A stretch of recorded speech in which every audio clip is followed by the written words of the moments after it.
chers élèves, chers apprenants, nous avons fini avec l'introduction. Nous allons passer au développement. Dans le développement, a au moins 2 parties ou au plus 3. Chaque partie comprend une introduction partielle, des paragraphes ou sous-parties, une conclusion partielle et se termine par une transition. L'introduction partielle reprend en d'autres termes l'annonce de l'idée directrice effectuée dans l'introduction. Donc, chaque introduction partielle se trouve au début de chaque grande partie. Donc, l'introduction partielle reprend une phrase de l'annonce du plan. Voilà.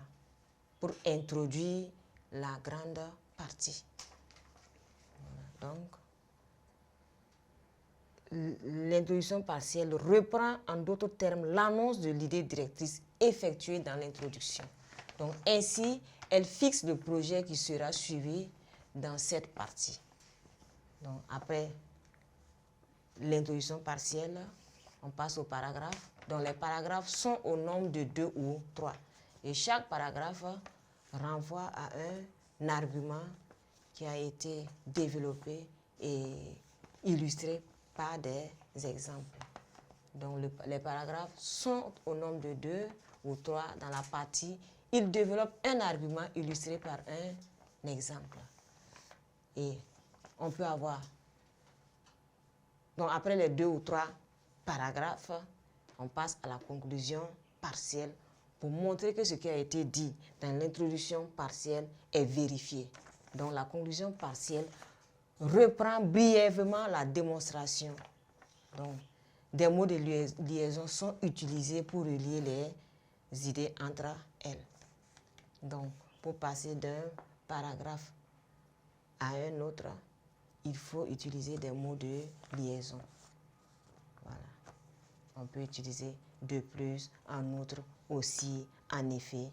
Donc, cela dépend de la relation qui existe entre les différents paragraphes. Voilà.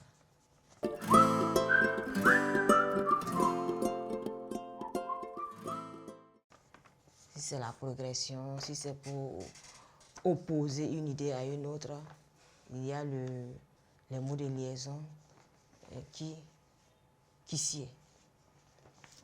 Et après la conclusion partielle, il faut une phrase de transition pour annoncer la partie suivante. Donc la phrase de transition permet le passage harmonieux d'une partie à une autre. Donc voilà le travail qui doit être fait dans chaque partie. Si on a 2 parties, on doit avoir ce même travail-là dans les 2 parties. Si c'est 3 parties, donc on fait la même chose dans les 3 parties. Et après, on passe à la conclusion. Donc on a fini avec le développement. Nous allons passer à la conclusion qui est la dernière étape. On a fini avec le développement. Nous passons à la conclusion. Donc la conclusion se fait de cette façon. Donc, elle doit faire la synthèse du développement et ne comporte pas d'arguments. L'ouverture doit être claire. Donc,